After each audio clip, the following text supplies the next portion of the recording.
সম্প্রতি সামাজিক যোগাযোগ মাধ্যমে একটি ভিডিও ভাইরাল হয়েছে। ভিডিওটিতে দেখা যায় লোকাল বাসের এক হেলপারকে মারধর করছে এক যুবক। হেলপারকে অনবরত চড় থাপ্পড় দিতে থাকা সেই যুবককে ভিডিওতে বলতে শোনা গেছে, তুই চিনস আমারে? চিনস? আমি জগন্নাথ বিশ্ববিদ্যালয়ের সহ সমন্বয়ক। এই ভিডিও ছড়িয়ে পড়ার পর রীতিমতো সমালোচনার ঝড় বয়ে যাচ্ছে নেটিজেনদের মধ্যে।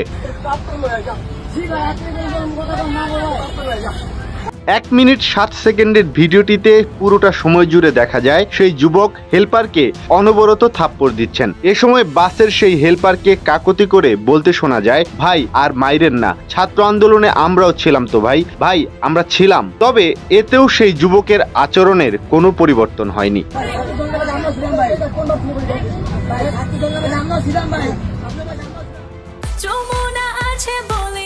যমুনা রেফ্রিজারেটর, খাবার ফ্রেশ তো লাইফ জম্পেশ।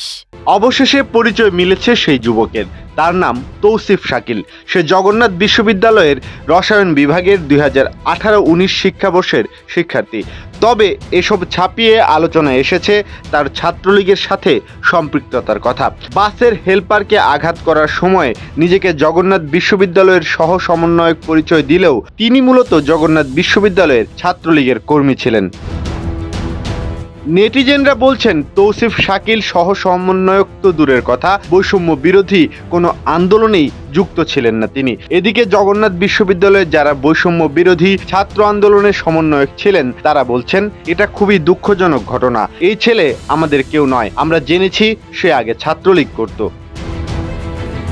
জানা গেছে আন্দোলনে জগন্নাথ বিশ্ববিদ্যালয়ের সহ সমন্বয়ক নামে কখনোই কোনো পদ ছিল না।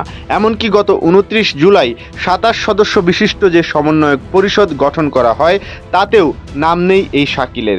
জগন্নাথ বিশ্ববিদ্যালয়ের একাধিক শিক্ষার্থী জানিয়েছেন শাকিল আন্দোলনের বিরোধী অবস্থানে ছিল। কেউ কেউ বলছেন বিশ্ববিদ্যালয় ও বৈষম্য বিরোধী আন্দোলনে নেতৃত্ব দানকারীদের বিতর্কিত করার চেষ্টা করছে ছাত্রলীগ।